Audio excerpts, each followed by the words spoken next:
Allora, sono le 11:30, finalmente partiti da Kigali, destinazione foresta di Nyungwe.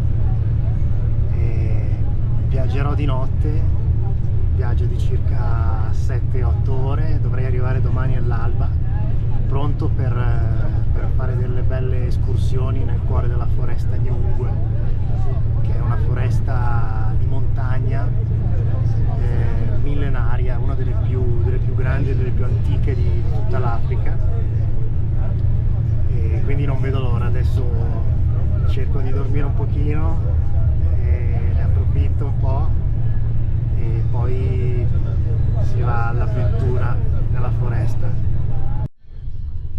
Avevo paura di non trovare un autobus perché non sono riuscito a prenotare, e allora ho detto vado in stazione e vedo un po' cosa passa il convento.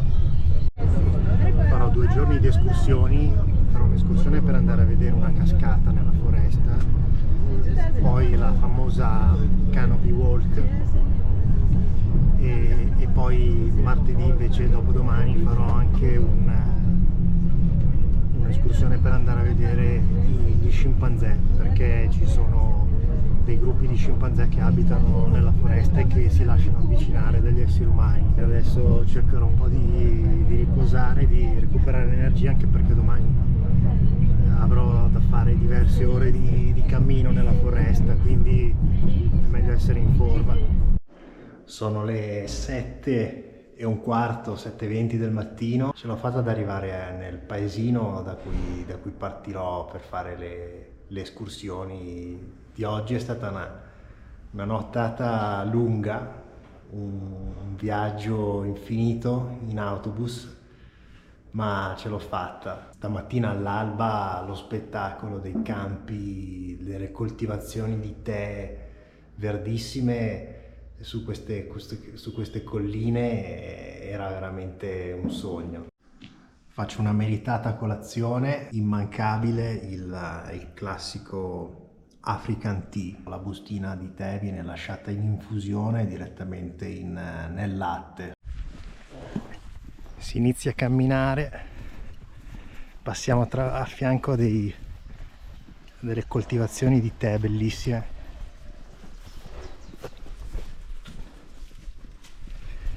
E andiamo a vedere questa cascata. Sarà un'escursione abbastanza semplice.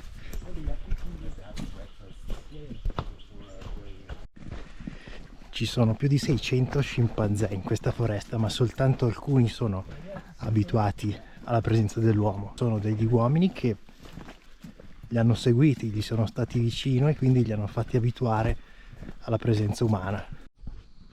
Scimmiettina.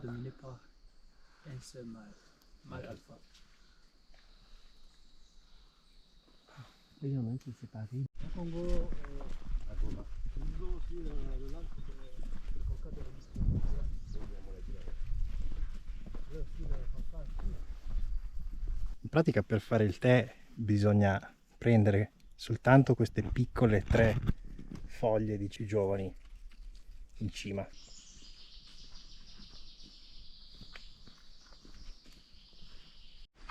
Un'autostrada di formiche. Ecco finalmente le felci giganti che crescono soltanto in questi ambienti. È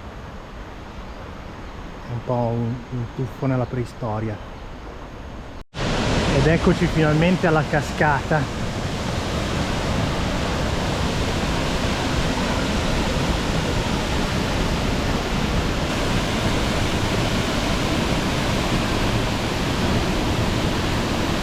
Ci sono diverse piante da frutto che producono frutti commestibili.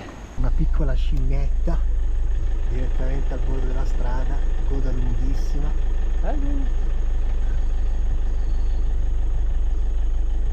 Ci concediamo uno spuntino, questa location magnifica.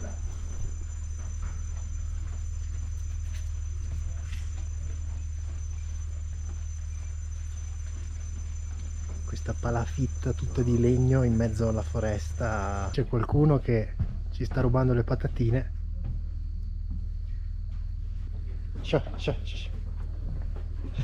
Siamo ripartiti per un'altra escursione. Questa volta faremo il canopy walk, passerelle sospese in alto sugli alberi, felci giganti che danno il nome al sentiero, li chiamano Igishigishigi nella lingua del posto.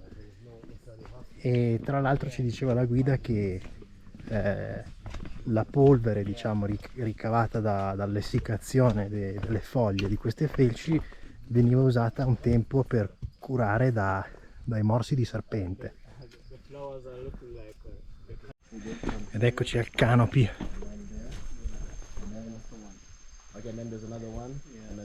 Non lo consiglio a chi soffre di vertigini.